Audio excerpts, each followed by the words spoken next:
शैतान bad impression पैदा करने की कोशिश करता है। तू चर्च में गया, देख तेरे साथ क्या हो गया, तेरी मां ने तुझे छोड़ दिया, तेरे भाई ने तुझे छोड़ दिया। वो बैड इंप्रेशन बहुत छोटा है, जो बरकत आने वाली है वो आसमान भर के है, जो आशीष आने वाली है वो दुनिया भर की है, जो दुख है वो इंच भर का है, पल भर का कलेश है, और महिमा अनंत होगी, तुम और तुम्हारा परिवार उसे हासिल करोगे। आमीन खड़कने वाला चाहिए, पूरी पंडाल के बाहर जाए आमीन। हालेलुया।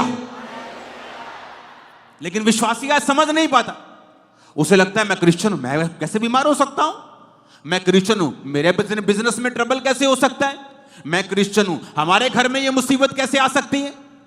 उसे यह नहीं पता कि शैतान तुम्हारा दुश्मन है, यह प्रभु नहीं कर रहा, शैतान कर रहा है, एक बैड इंप्रेशन क्रिएट करने के लिए।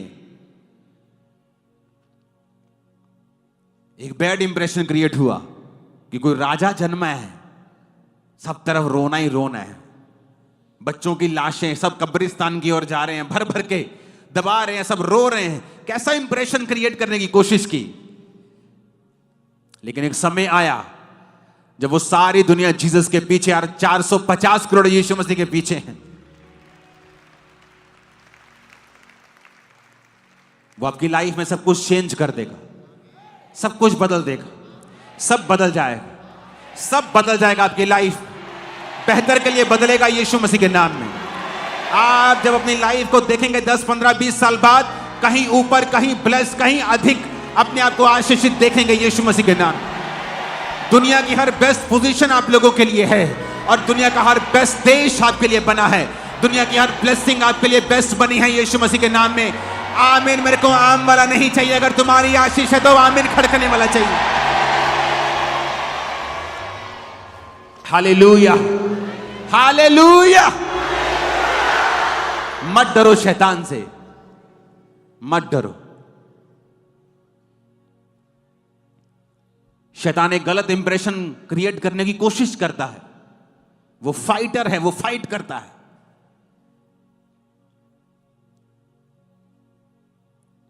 तू क्रिश्चियन, तेरे साथ ऐसा कैसे हो सकता है, तू क्रिश्चियन है, तेरे घर में ऐसा कैसे हो सकता है, तू क्रिश्चियन, तेरे को ये बीमारी कैसे हो सकती है। एक बैड इंप्रेशन शैतान क्रिएट करने की कोशिश करता है जब आप खड़े रहते हैं। इसलिए वचन कहता है, याकूब कहता है कि जब तुम दुखी हो तो प्रार्थना करो। तो अपने आप को प्रार्थना में दें, खुदा से बात करें, खुदा को कहें कि जो शैतान कर रहा है उसे वो नाश करे और आपको उठाए और खड़ा करे। जब तक अपने आप को आप प्रार्थना में नहीं देंगे और ऐसे ऊपर आंखें करके ताकते रहेंगे, वो आपकी ओर ताकता रहेगा कि कब तू मुंह खोलेगा, और आप उसकी ओर ताकते रहेंगे कि कब तू कृपा करेगा, और परमेश्वर आपकी ओर देखता रहेगा कब तू मुंह खोलेगा और मुझसे मांगेगा और अपना आप तू मुझे देगा। सूर्य के सामने भी जब बादल आता है तो धरती पर छांव हो जाती है। तो इसका मतलब ये नहीं कि सूर्य छुप गया, बादल उसके सामने है। और धर्मी की ज्योति, बाइबल कहती है, उस धर्मी उस ज्योति के समान है जो दोपहर तक परफेक्ट होता जाता है। आपकी ज्योति बढ़ने के लिए आप बढ़ते ही जाएंगे। कुछ देर के लिए बादल आपके सामने आ सकता है, लेकिन वो कुछ देर के लिए आपको छुपाने के लिए है, लेकिन आपकी ज्योति बढ़ती जाएगी जब तक वो परफेक्ट नहीं हो जाती। नीति वचन 4 उसके 18 में लिखा, धर्मियों की चाल उस चमकती हुई ज्योति के समान है जिसका प्रकाश दोपहर तक अधिक और अधिक बढ़ता ही जाता है। अगर आप धर्मी हैं, चाहे कोई परीक्षा आए, शैतान बैड इंप्रेशन क्रिएट करने की कोशिश करे, शैतान परीक्षाएं देने की कोशिश करे, दुखी करने की कोशिश करे, लेकिन याद रखना आपकी ज्योति बढ़ती ही जाएगी अगर आपने परमेश्वर को नहीं छोड़ा तो। आपने प्रार्थना नहीं छोड़ी, आपने बोना नहीं छोड़ा, आपने वचन नहीं छोड़ा, फास्टिंग नहीं छोड़ी, भवन नहीं छोड़ा, आप संगति नहीं छोड़ी।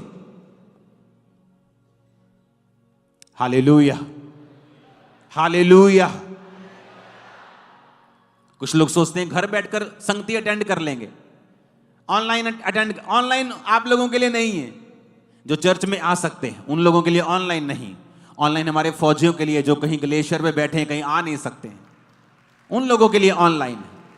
जो कहीं दूर पहाड़ी पर बैठे हैं, आसपास कुछ नहीं है, उन लोगों के लिए ऑनलाइन है। आलसियों के लिए ऑनलाइन चर्च नहीं है।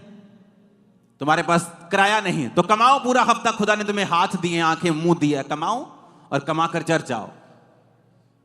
गरीबी बहाना नहीं है, ये श्राप है, इसे तोड़ो।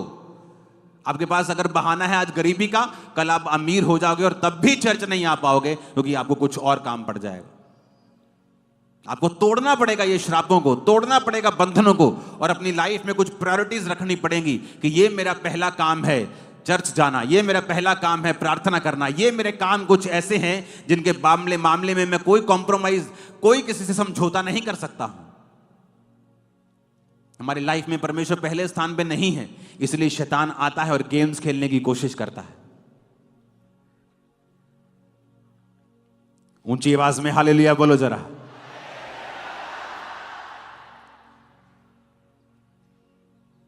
आपको यह ध्यान रखना है, अगर आप बढ़ते बढ़ते रुक गए हैं ये तो भी सही नहीं, क्योंकि आपको हमेशा धर्मी की चाल उस चमकती हुई ज्योति के समान है जिसका प्रकाश दोपहर तक, जब तक सूर्य शिखर तक नहीं पहुंचता, वो सुबह से लेके तड़के से लेके उस दोपहर तक बढ़ता ही जाता है। लेकिन धर्मी जब तक अपनी पूरी कॉलिंग परफेक्शन में नहीं आता, उसकी ज्योति बढ़ती ही जाएगी। ये हमारी कॉल है बढ़ना, हमारी कॉल है चमकना। आज से आपके बच्चे और आप चमकेंगे, और इतना चमकेंगे शैतान की आंखें अंधी कर देंगे आपकी चमक से। आमीन। ऊंचा ये आशीष हमारी है चर्च। खुदावंद आपको ब्लेस करता है जब आप ऐसे समयों में भी खुदावंद की प्रेज करते हैं। आप जानते हैं बहुत से लोग अपनी लाइफ में श्रापित क्यों हैं? क्योंकि उन्होंने अपने चरित्र से परमेश्वर के नाम की बदनामी की है। आज जब कोई रेप करता है, बदनामी करता है परमेश्वर की, अपने चरित्र से हटकर काम करता है, तो लोग ये नहीं कहते ये पादरी, लोग बोलते क्रिश्चियनिटी पे अटैक करते हैं। जब वो पादरी कहते हैं तो सब पादरियों की लिस्ट में सब आते हैं, और एक गलत व्यक्ति की वजह से सब लोगों पे उंगली उठाई जाती है। जब एक फेक निकलता है तो लोग सबको फेक समझते हैं। इसलिए मैं कहता हूं पर्सनल जिम्मेवारी लो खुदाबंद की, कि परमेश्वर मैं तुझे फेल नहीं करूंगा। मैं अपने जीवन में इस तरह से चलूंगा कि मैं तेरे वचन को पूरी तरह से कंप्लीट करूंगा। और ऐसे लोगों को बिल्कुल शर्म भी नहीं, क्योंकि शर्म तो है ही नहीं। अगर होती तो इतने गलत काम कभी भी ना होते। अगर आपने नशा छोड़ा है और आपने टेस्टिमनी दी है, उस टेस्टिमनी को बना के रखें। आप प्रभु को फेल कैसे कर सकते हैं? आप जब उस गवाही को देते रहेंगे, परमेश्वर एक बड़ी गवाही आपकी लाइफ में देगा। और ऐसा ही होता है, आप जो आपके पास है आप उसे बोते हैं, परमेश्वर आपको वापस करता है। हालेलुया। और यही मकसद आपका चर्च में आने का है। आज आपने प्रोफेटिक वर्ड को सुना, आपको उसके लिए प्रार्थना करनी है। आज आपने अपने पास्टर के लिए प्रार्थना करनी है, अपनी चर्च के लिए प्रार्थना करनी है, अपने अगुओं के लिए प्रार्थना। आपको प्रार्थना करते रहना। आपको मालूम होगा कि मुझे प्रार्थना करते रहना, क्योंकि मुझे ये चीज बोली गई है। आप सिर्फ प्रभु के भवन में आशीष लेने के लिए नहीं आए हो, आप सुनने के लिए भी आए हो कि परमेश्वर क्या चाहता है, आने वाले समय में परमेश्वर का क्या प्लान है, और मुझे किस तरह से प्रार्थना करनी है, और अपने पर्सनल जीवन में भी किस तरह से चलना है। आप सेम नहीं है यीशु मसीह के नाम में। मैंने कहा आप सेम नहीं है यीशु मसीह के नाम में। Hallelujah, hallelujah.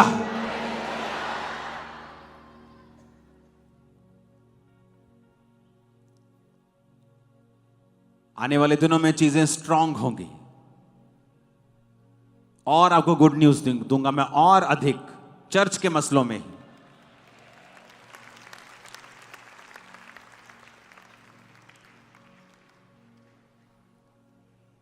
बहुत स्ट्रांग सिस्टम में बनाने वाला हूं। आप बिना आपके केस बिना सॉल्व हुए आप यहां नहीं बैठेंगे, आपके केस सॉल्व होंगे। मैं आपको बता रहा हूं।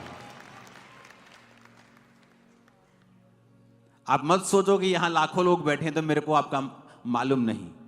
आप ट्यूसडे काउंसलिंग पे आते हैं, आप चाहे मुंह से ऐसे ही कह दें कि मुझे पापा से मिलना है, आपकी शक्ल सीधा मेरे मोबाइल पे पॉपअप होती है, पटक। ये आदमी मिलना चाहता है। तो मत सोचो कि आप लाखों हैं तो आपकी केयर नहीं। एक और टीम मैं तैयार कर रहा हूं, इसी साल मैं आपको वो दे दूंगा। मैं आपको बता रहा हूं, माइक्रो टाइटनिंग करूंगा मैं, माइक्रो, छोटा छोटा भी मैं आपको बता रहा हूं। स्मॉल स्मॉल चीजों में भी मैं आपको अगुवाई करूंगा। ऐसा कुछ नहीं होगा कि आप शायद भीड़ में हैं, ऐसा कुछ नहीं है। बस आपको सिस्टम के नीचे आना होगा। अगर आप सिस्टम के बाहर हैं, आपका मेंबरशिप कार्ड नहीं है, आप सिस्टम के बाहर हैं, फिर तो अलग चीज है। फिर तो आप अपनी रूल्स के रेगुलेशंस के अंडर नहीं, तो हम भी फिर आपके लिए कुछ नहीं कर पाए। लेकिन अगर आप सिस्टम के नीचे हैं, आप इंस्ट्रक्शंस को फॉलो कर रहे हैं, आप सेम नहीं हैं। हालेलुया। आप तैयार हो जीसस में चलने के लिए, बिना किसी शिकायत के चलने के लिए? जब आपको यह मालूम हो गया कि क्यों जीसस पैदा होते ही इतने बच्चे मर जाते हैं और रोना पीटना शुरू हो जाता है, क्योंकि शैतान गलत इंप्रेशन क्रिएट करने की कोशिश कर रहा है। अब आपको मालूम होगा कि अगर कुछ बैड घटता है तो ये शैतान कुछ ऐसा इंप्रेशन क्रिएट करने की कोशिश कर रहा है कि हम जीसस को एक नेगेटिव आंखों से देखें और उसका काम फिर पूरा हो जाए। हालेलुया। अगर आप रियल क्रिश्चियन हैं, अपने आप को प्रार्थना में दे दीजिए। सवाल हैं आपके मन में बहुत से, जीसस के पास जाइए, घुटनों पे आइए, जाइए रूम में और उससे बात कीजिए। वो आपके सवालों से नाराज होने वाला नहीं है। गिदौन ने सवाल किया, कहते हे शूरवीर सूरमा, यहोवा तेरे संग है। कहता ले, अगर यहोवा मेरे संग है, हमारे संग है, तो हमारी ऐसी हालत होती? सवाल जवाब करना गलत नहीं है। मूसा परमेश्वर के पास जाके बोलता है कि प्रभु तूने मुझे उनके पास भेजा, अब राजा ने कहा है पराली भी तुम लाओगे, पुआल भी तुम लाओगे, ईंटें भी ज्यादा बनाओगे, तूने उनका कुछ छुटकारा नहीं किया। क्यों ऐसा किया? वो भी सवाल करता है।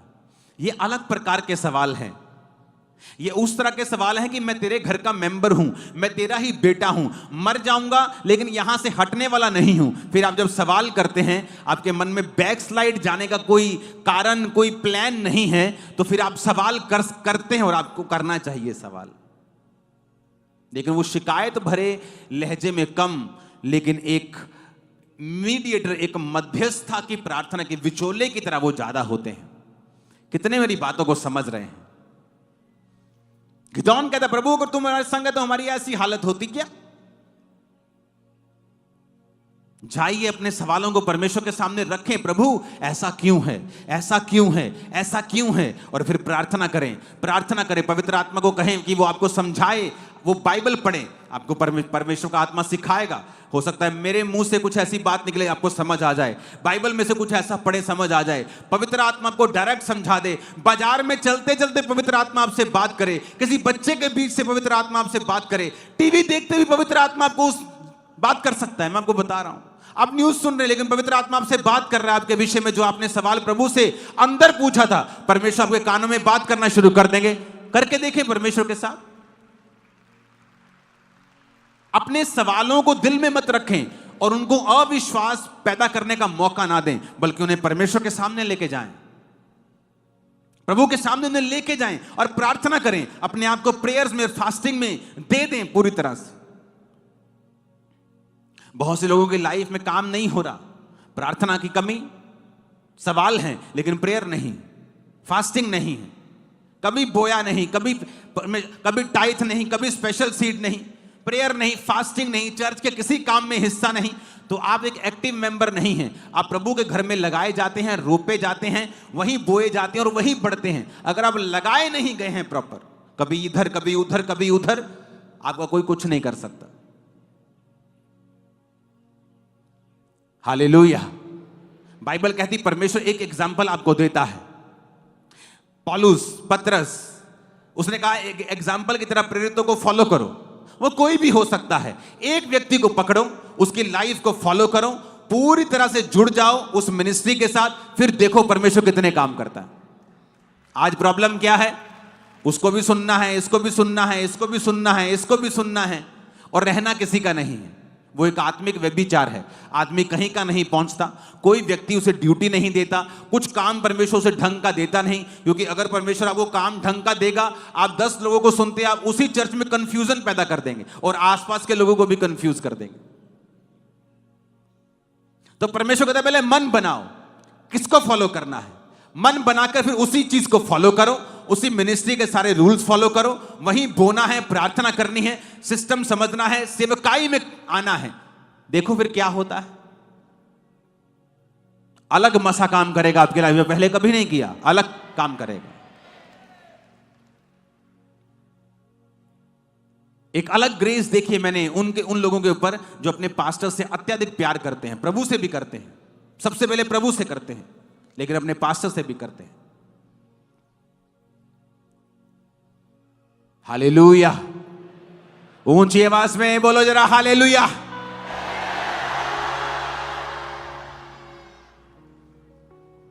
तभी आप कहीं पहुंच पाएंगे जहां परमेश्वर आपको लेके जाना चाहता है।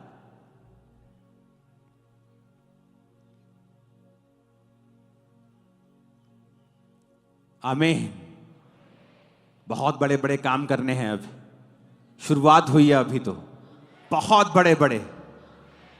मुझे ऐसा लग रहा है कि मैं अभी एक मिशन को स्टार्ट करूंगा। ये मेरे चंद से लोग बैठे हैं जिनसे मैं बात कर रहा हूं कि अभी हमें कुछ करना है, आप मेरी टीम का हिस्सा हो और एक बड़ा काम हमें करना। Hallelujah, hallelujah. तैयार हो? घबराओगे तो नहीं? जब शैतान कुछ करने की कोशिश करेगा घबराओगे तो नहीं? सवाल तो नहीं करोगे फालतू के? सवाल तुम करोगे लेकिन फालतू के नहीं। जाओ प्रभु जब मेरी कमेटी ना निकली ना, मैं तेन मरना ही छाड़ देना। ऐसे विश्वासी भी देखे हैं मैंने। हालेलुया। उन्होंने प्रभु हैं तो मैंने मरना छाड़ देना। उसको कोई फर्क नहीं। उसको श्रापित करोगे खुद श्रापित होगे, उसको ब्लेस करोगे खुद ब्लेस होगे। और ऐसे ही उसके लोग हैं। हालेलुया। ना तो लोगों की प्रेज से ज्यादा फूलो, ना ही उनके विरोध से डरो। ये च्युइंग गम की तरह है, चबाओ और थूक दो, अंदर निकलने का नहीं। हालेलुया। चाहे वो प्रशंसा हो चाहे वो विरोध हो। कल मैं सारी रात परमेश्वर के साथ था और इंटेंस प्रेयर्स में था। आज मीटिंग हो गई, लेकिन आगे क्या? आगे फिर वही प्रेयर्स।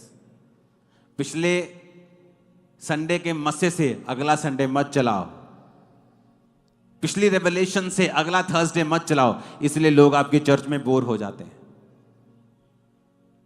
लोग बोलते वो दोबारा नहीं आए, क्योंकि आपको देने के लिए आपके पास कुछ नहीं। हालेलुया।